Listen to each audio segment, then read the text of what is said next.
At my granddaughter's wedding, I discovered that the most expensive seat in the room was still worth less than respect. I noticed it the moment I reached the reception check-in table.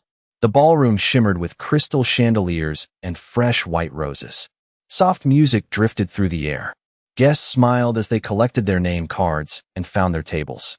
It should have been one of the happiest days of my life. My granddaughter Jennifer was getting married, and after months of planning, saving, and writing checks, I finally had the chance to see everything come together. The young woman at the registration table handed me a card attached to a silver ribbon. "Welcome, Mrs. Bennett," she said warmly. I smiled and thanked her. Then I looked down. At first, I thought I had misread it. I blinked and looked again. The elegant script did not say grandmother of the bride. It did not say Margaret Bennett. Instead, it read, the woman paying for everything. For several seconds, I simply stared at the card. Around me, guests continued chatting and laughing. Glasses clinked. Cameras flashed. Nobody seemed to notice the sudden heaviness in my chest. I felt my fingers tighten around the ribbon. Then I smiled. Not because I found it funny. Not because it didn't hurt. But because I had spent 68 years learning that dignity often begins with silence. I pinned the card to my dress and walked into the ballroom. The room looked exactly the way Jennifer had dreamed it would. The floral arrangements alone had cost more than my first car. The dance floor sparkled beneath warm lighting. Every detail had been carefully chosen. I knew because I had paid for nearly all of it. When Jennifer got engaged a year earlier, she sat at my kitchen table and cried tears of happiness. She told me she wanted a beautiful wedding but worried about the cost. I remembered reaching across the table and squeezing her hand. "You only get married once," I had told her. "Let Grandma help." At the time, I believed I was giving her a gift. Standing there now, wearing that card against my chest, I began to wonder if I had simply purchased a front row seat to my own humiliation. I spotted my son Richard across the room. He was laughing with his wife Pamela near the bar. Pamela looked elegant in a designer gown, greeting guests as though she owned the event. For a moment, I considered walking over and asking about the card. Surely there had been a mistake. Surely someone had printed the wrong message. But something stopped me. A feeling I couldn't quite explain. An instinct that whispered there was more to this than an unfortunate joke. As I moved deeper into the reception hall, I noticed a few guests glance at my name tag and quickly look away. One woman pressed her lips together as if hiding a smile. Another shook her head slightly before turning back to her conversation. That was when I realized this wasn't an accident. Other people had already seen it. Other people already knew. And as I stood beneath those glittering chandeliers, surrounded by family, friends, and hundreds of thousands of dollars worth of celebration, I began to understand that the wedding was not the only thing being revealed that day. I moved through the crowd with careful steps, holding my glass of sparkling cider. The chatter of relatives and the soft melodies from the string quartet filled the grand hall, but none of it reached me fully. I noticed the subtle ways people interacted, the sideways glances, the half-smiles that seemed to hold a secret. At the head table, Jennifer laughed at a story someone told, her eyes sparkling with joy, completely unaware of the unease that tugged at my chest. Richard was standing beside Pamela, nodding and smiling in that practiced way that always made him seem distant, as though he were performing rather than participating. I walked along the periphery, adjusting the folds of my dress and straightening the edge of my name tag. My mind wandered to the months of preparation that had led to this moment. The countless phone calls with caterers, florists, and musicians. The careful budgeting to make sure every detail reflected Jennifer's vision. The late nights spent reviewing invoices and contracts to ensure nothing was overlooked. All of it done quietly, without expectation of praise, just the satisfaction of knowing I had made her day possible. Yet as I moved past the dessert table, I caught a few whispered comments from the nearby guests, hushed enough to require attention but deliberate enough that I could hear. There was laughter, faint but deliberate, and a few words that stung more than any criticism could. I placed my hand lightly over my chest and continued, pretending to examine the floral arrangements more closely, as though my attention had been drawn there by chance. The scent of roses and lilies was almost overwhelming, a sharp contrast to the tight, knot forming in my stomach. I found myself pausing at the edge of the dance floor, observing how Pamela maneuvered through the crowd, her smiles bright, eyes calculating, always ensuring that all the attention remained directed toward her and Richard.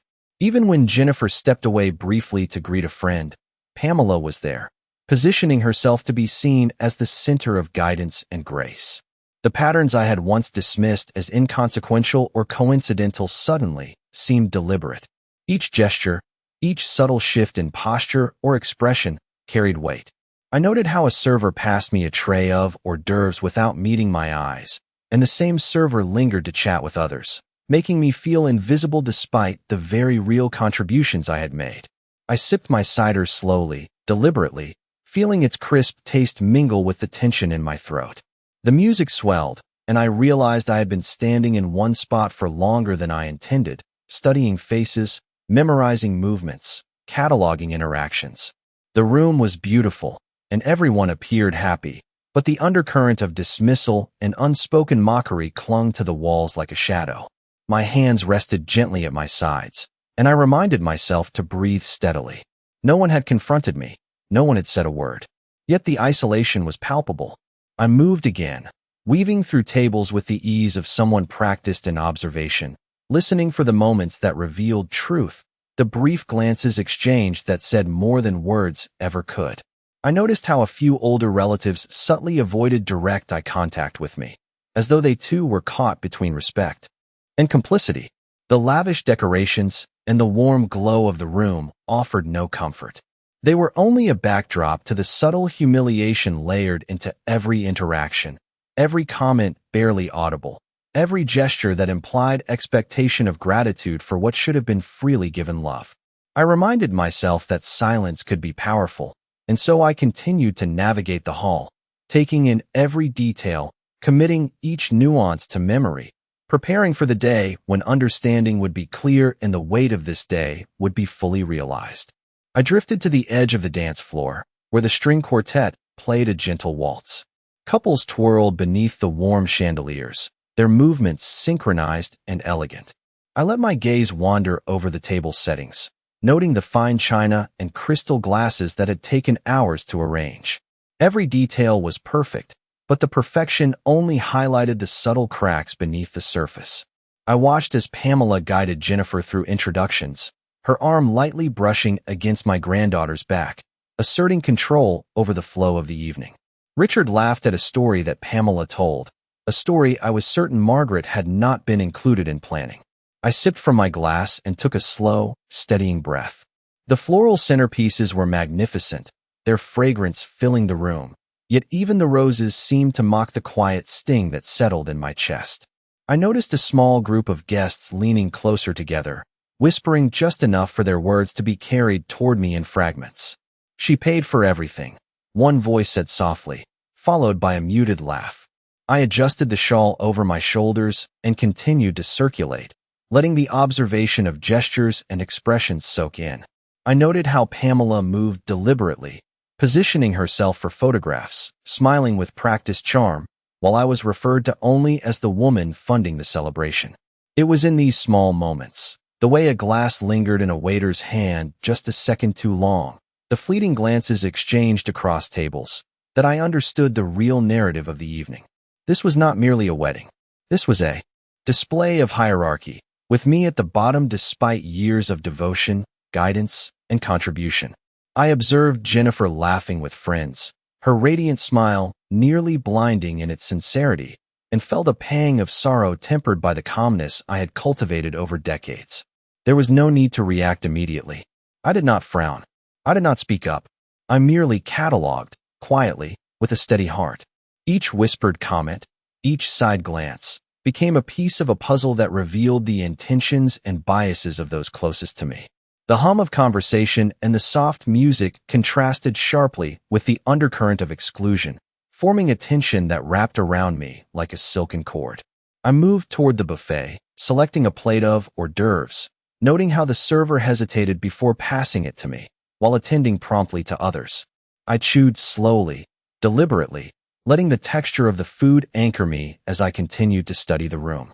The subtle performances of politeness and attention were masking unspoken judgments, and I recognized that every polite smile and careful word was calculated, a silent acknowledgement of my position as a provider rather than an honored guest. I lingered near a cluster of relatives who were exchanging stories about past family events. Their tone was light, laughter easy, but my observations captured the nuance, the slight roll of eyes, the discreet smirk, the carefully timed nods that excluded me from the shared amusement.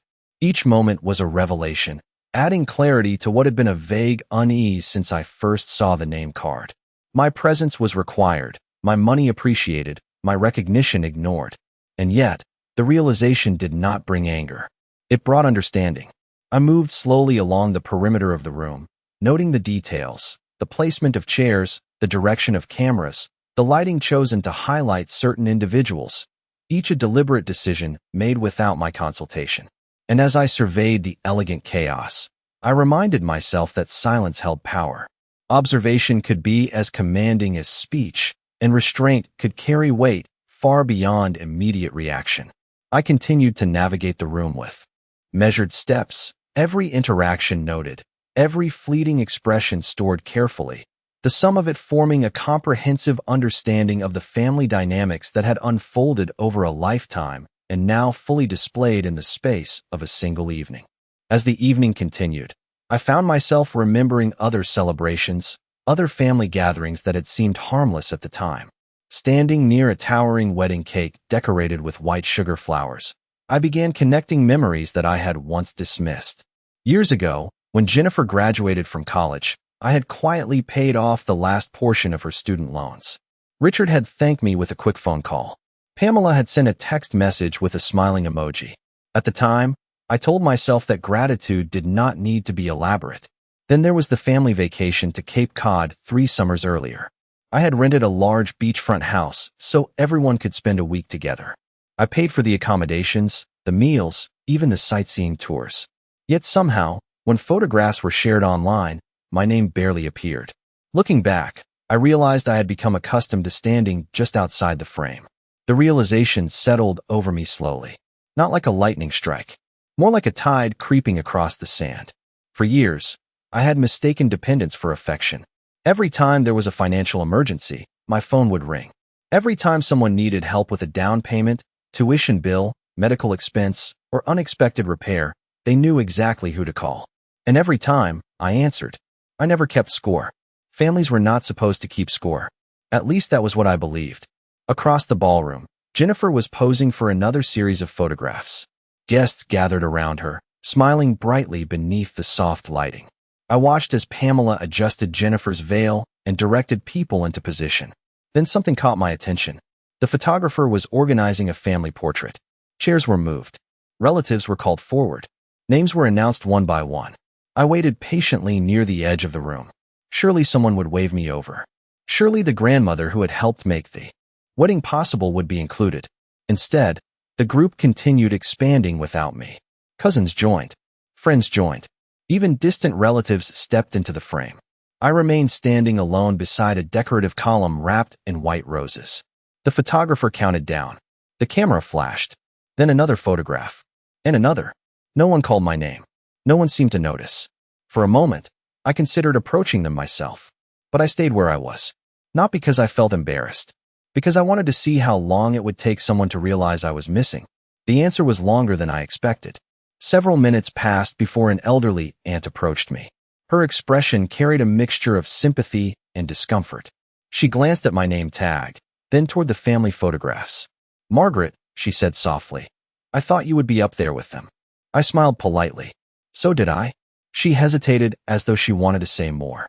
Then she squeezed my hand and walked away. Her reaction told me something important. I was not imagining this. The exclusion was visible. Other people could see it. Other people felt uncomfortable watching it happen. The music shifted to a slower melody. Conversations blended into a gentle hum. Around me, crystal glasses reflected the golden light from the chandeliers. Everything looked beautiful. Everything looked perfect.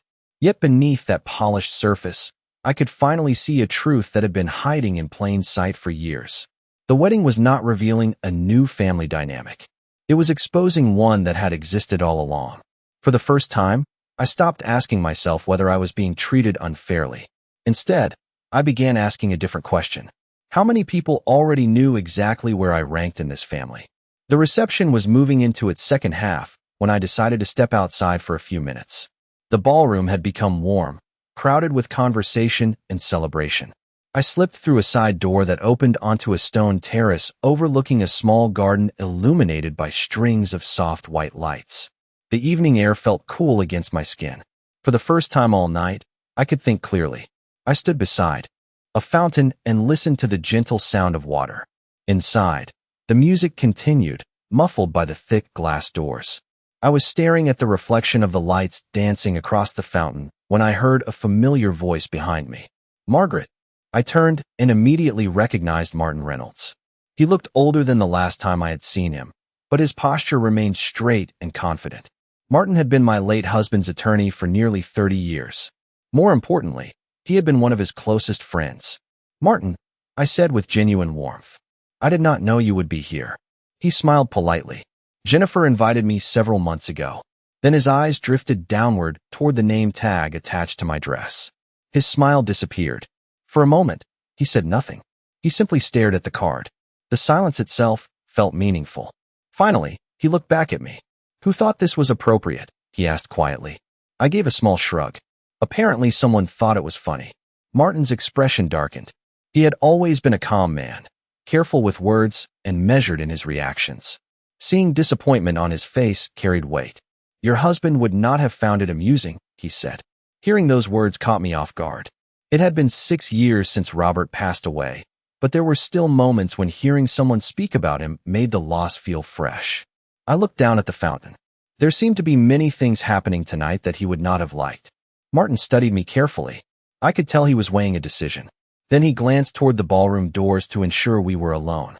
"Margaret, there is something I have been meaning to discuss with you for quite some time." His tone immediately captured my attention. "What is it?" I asked. He folded his hands in front of him. Several years before Robert died, he asked me to prepare certain documents. Very specific documents. I frowned slightly. Robert had always been organized when it came to financial matters, but he rarely kept secrets from me. "What kind of documents?" Martin hesitated. "The kind a man prepares when he begins noticing things about the people around him." A strange feeling settled in my chest. "I do not understand." Martin nodded slowly. Neither did I at first. But Robert was observant. He paid attention to patterns, to behavior, to motivations. He looked back toward the ballroom. Through the glass, I could see Pamela laughing with a group of guests. Richard stood nearby holding a glass of champagne. "Your husband loved his family deeply," Martin continued. "But he worried about something." I remained silent. "He worried that some people valued what you could provide more than they valued you." The words landed with surprising force. Not because they were shocking, because they echoed everything I had been discovering throughout the evening. Martin reached into the inside pocket of his jacket and removed a sealed envelope. He held it for a moment before placing it gently into my hands. I stared at it without opening it. My name was written neatly across the front in Robert's handwriting. My heart skipped. I had not seen that handwriting in years. "What is this?" I asked softly. Martin's expression remained steady. Something Robert hoped would never become necessary. I carefully opened the envelope and found several documents inside, each meticulously organized and labeled. There were legal forms, annotations, and a letter written in my husband's familiar script. I recognized the precise way he had drafted the language, anticipating every potential situation. My hands rested lightly on the table, steady, as I began reading. The documents outlined conditions in the family estate that I had never seen before. Certain privileges and allocations were contingent upon how family members behaved toward me. Each clause was clear and deliberate. There were notes indicating that any attempts to manipulate, embarrass, or belittle me in public would directly affect the distribution of assets. My mind traced back over the evening. The name tag, the subtle laughter, the way certain relatives had glanced in my direction and then quickly turned away. Everything fell into place with startling clarity. Martin watched my reaction quietly, his expression calm but attentive. Robert wanted to ensure that the family understood. "Boundaries," he said softly. He did not want what you are experiencing tonight to happen without consequences. I leaned back against the terrace railing, letting the cool air brush my face. There was a calmness in the realization that my husband had foreseen the dynamics of the family, that he had taken steps to protect not only me, but the fairness he valued. I considered the implications of the documents. This was not about punishment. It was about recognition, about ensuring that long-term behavior would be accounted for. My gaze drifted toward the ballroom. The music had shifted again, a lively tune, and I could see Jennifer greeting guests with excitement, Richard offering polite smiles, and Pamela arranging interactions to highlight herself. All of it continued unabated, unaware that the rules had quietly shifted. I folded the documents neatly, placing them back in the envelope. There was no need to confront anyone at that moment. The strength of this evening lay not in my response, but in the knowledge I now possessed. Martin nodded slightly, sensing my understanding. You have the choice to act, he said, or to wait and observe. Both can be powerful. I turned to look at him, appreciating the patience and wisdom in his demeanor. I will watch, I said simply. The words felt deliberate, measured, carrying a weight beyond the immediate moment. I returned to the ballroom, moving with composure through the crowd, my posture upright, my expression serene. Guests smiled and conversed, unaware that a shift had occurred, that the underlying power dynamic had quietly realigned. Every glance, every interaction from this point forward would be seen differently. I did not speak of the documents. I did not reveal the knowledge I now carried. Instead, I allowed the evening to continue, noting behavior, storing details, committing each nuance to memory. The experience was no longer just about a single insult or moment of exclusion. It had transformed into a broader understanding of the family, their motivations, and the subtle ways respect could be ignored or enforced. With the documents secure and Martin at my side, I moved through the space with quiet authority, fully aware of what was at stake and fully prepared to let time reveal the consequences. Once I returned to the ballroom, I noticed that nothing had changed, and somehow that made everything different. The same music floated through the room. The same laughter echoed beneath the chandeliers. The same conversations continued around me.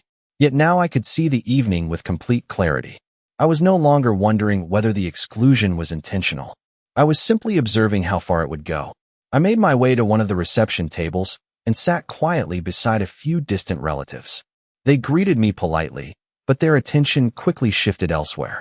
Across the room, Pamela was directing the staff as though she owned the venue. Every few minutes, she found a new audience for her stories about the wedding planning process. Curiously, those stories rarely included me. I listened as she described selecting the flowers, negotiating with vendors, and coordinating the reception details. Guests praised her dedication. She accepted every compliment with a gracious smile. Not once did she mention who had paid for nearly everything being admired. I found that detail fascinating. A photographer soon approached our table. He asked if several guests would gather for another group picture. Again, names were called. Again, people stood and rearranged themselves. Again, no one looked in my direction. This time I did not feel disappointed. I felt educated. There is a certain freedom that comes when confusion disappears. Nearby, I overheard a conversation between two guests who did not realize I was close enough to hear. One laughed softly and said, "Well, at least they know who to call whenever they need help paying for something." The other chuckled. "That is true. Margaret has always been generous." Generous. It was an interesting word. Generous implied choice. Respect required intention. One could exist without the other. As dinner continued, I noticed Richard making his way from table to table. Eventually, he reached mine. He placed a hand on my shoulder and smiled. "Everything looks amazing, Mom. Thank you for helping make this happen." The words sounded correct. Almost rehearsed. I smiled back. "You are welcome." He seemed relieved by my response. Then his attention drifted toward another guest calling his name. Within seconds, he was gone again. I watched him disappear into the crowd. My son had thanked me for financing the most important day of his daughter's life with the same level of emotion someone might use when acknowledging a birthday card. The realization should have hurt. Instead, it confirmed what I already knew. Later, during the speeches, several people stood to honor the newlyweds. Friends shared stories. Family members offered advice. Pamela delivered an emotional toast that received enthusiastic applause. Richard followed with a few sentimental remarks. Throughout the entire sequence, I remained seated quietly near the back of the room.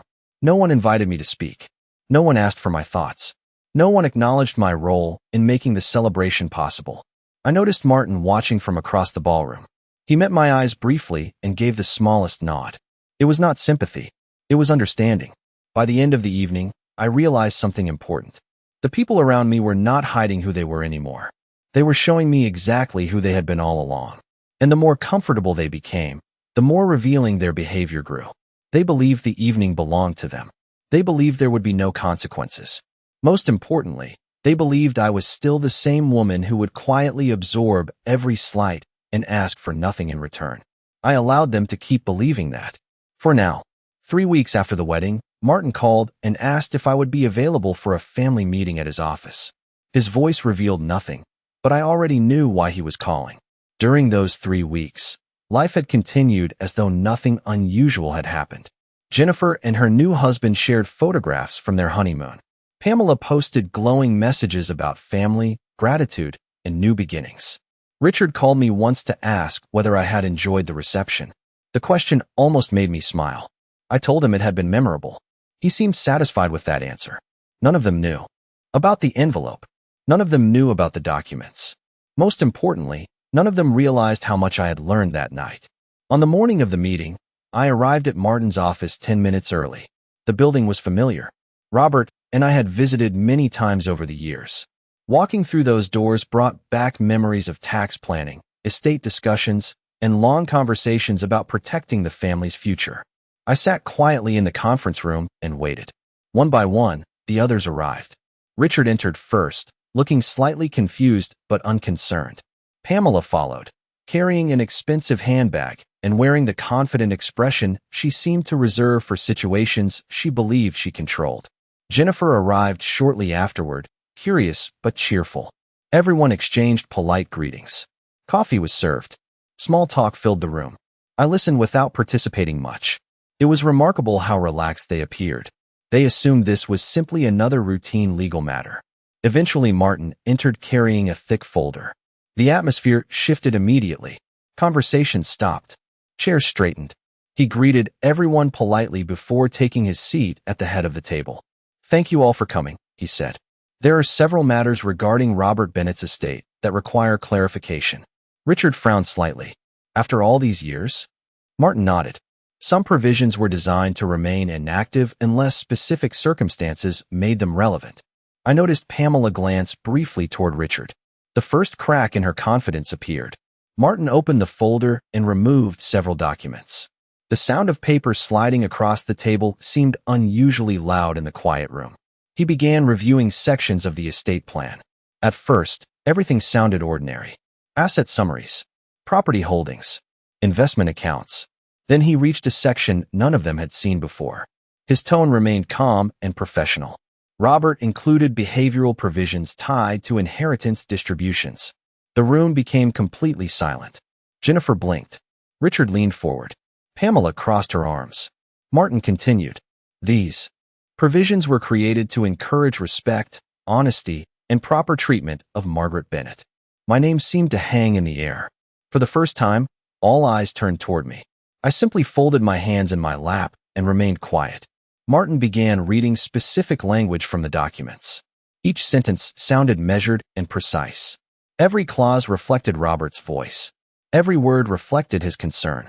As the reading continued, confusion slowly transformed into unease. I watched their expressions carefully. They were finally hearing what Robert had seen years earlier. And for the first time since the wedding, I realized that the balance of power in the room had shifted completely. No one spoke for several seconds after Martin finished reading. The silence was unlike anything I had experienced at the wedding. There were no musicians to fill the space. No laughter to soften the tension. Just the quiet sound of people confronting a reality they had never expected. Richard looked down at the documents in front of him as though reading them again might change the words. Jennifer seemed genuinely confused. Pamela was the first to recover. "This cannot be serious," she said with a strained laugh.